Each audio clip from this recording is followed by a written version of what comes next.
नमस्कार। आप भारतीय चुनाव पे आधारित हमारा कार्यक्रम सत्याग्रह विद हेमंत देख रहे हैं। हम आपको भारत के चुनाव की परिस्थितियों को दिखा रहे हैं और आप एक लंबे समय से देख रहे हैं कि मुख्यमंत्री नायब सिंह सैनी किस प्रकार से अलग अलग कार्यक्रमों के माध्यम से लोगों के बीच पहुंच रहे हैं और भारतीय जनता पार्टी और अपने मुद्दों को जनता के बीच में रख रहे हैं। मुख्यमंत्री नायब सिंह सैनी ने अग्निवीर को लेकर के किस प्रकार से अपने फैसले दिए कि अग्निवीरों को हम सरकारी नौकरियां देंगे, और सबसे बड़ा जो उनका मुद्दा रहा है वो एमएसपी को लेकर के कि जो भारत है, भारत में पहला ऐसा राज्य हरियाणा है जिसमें किसानों की जो 24 फसलें हैं वो एमएसपी के दाम पे खरीदी जा रही हैं, और बहुत सारे ऐसे मुद्दे जो है वो किसान सम्मान निधि से और स्वास्थ्य से जो जुड़े मुद्दे हैं, आयुष्मान कार्ड के जो मुद्दे हैं, उनको लेकर के जो जनता है वो कितनी बेहद अच्छी तरीके से भारतीय जनता पार्टी के बारे में सोच रही है। और भी बहुत सारे जो पहलू है वो आपको मिलेंगे इस विशेष कार्यक्रम में, तो आप बने रहें हमारे साथ इस विशेष कार्यक्रम में और देखें ये विशेष प्रसारण हेमंत भट्ट के साथ। नमस्कार। भारत माता की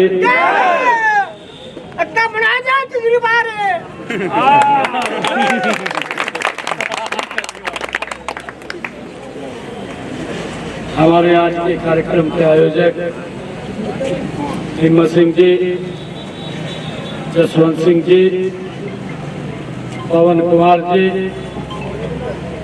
मेरे बहुत ही पुराने मित्र,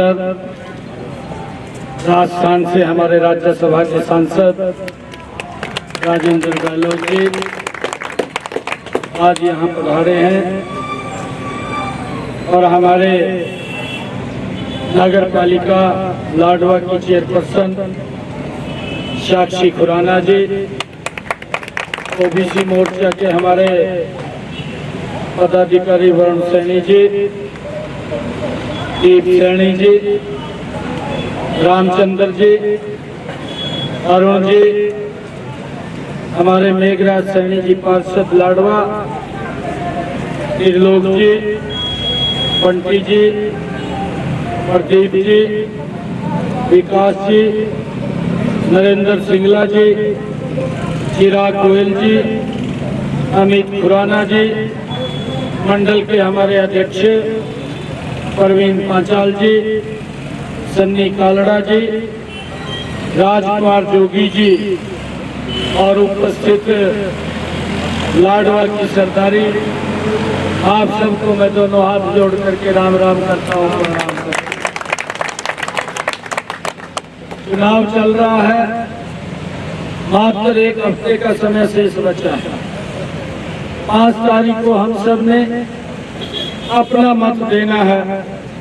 मैं आप लोगों के बीच में ये आशीर्वाद लेने के लिए आया हूँ कि आप अपना एक एक वोट कमल के सामने का बटन दबा करके 8 तारीख को कमल का फूल बड़ी संख्या के अंदर खिले, ये आशीर्वाद लेने के लिए आया हूँ। हमारी सरकार ने पिछले 10 वर्षों में जबरदस्त कार्य किए हैं और आगे भी लगातार इस विकास की गति को और तेज करते हुए हरियाणा प्रदेश का सामूहिक रूप से विकास करने की हमारी जिम्मेवारी है।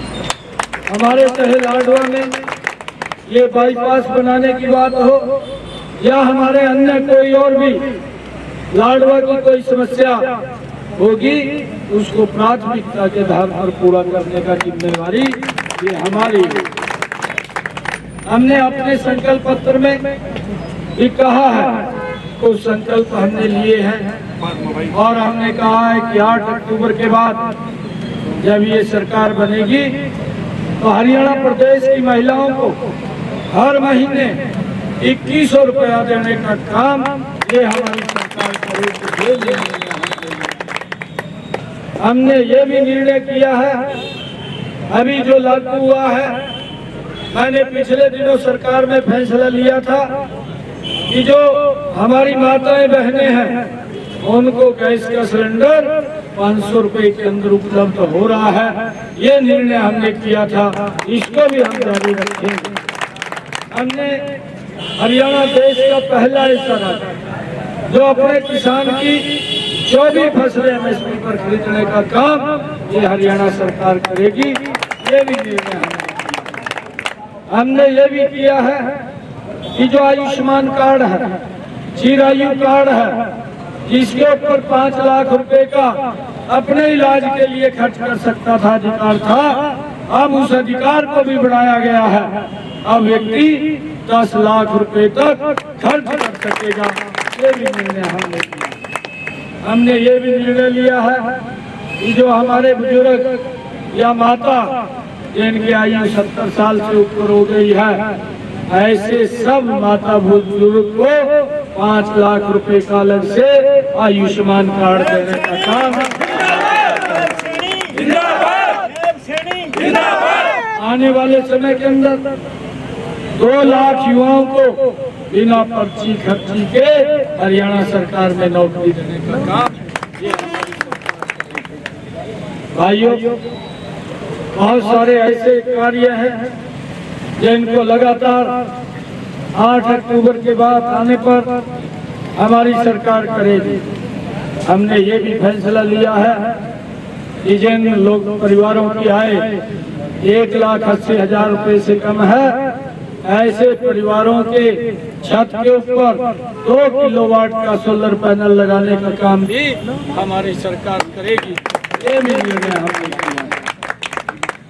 उसके ऊपर 1,10,000 का खर्चा आता है, 80,000 रुपया केंद्र सरकार देगी, बाकी का पैसा आपका भाई बेटा देने का काम करेगा। कोई पैसा नहीं लगेगा, 2 किलोवाट का सोलर पैनल लगेगा, बिजली का बिल 0 हो जाएगा। ये हमने कई निर्णय किए हैं।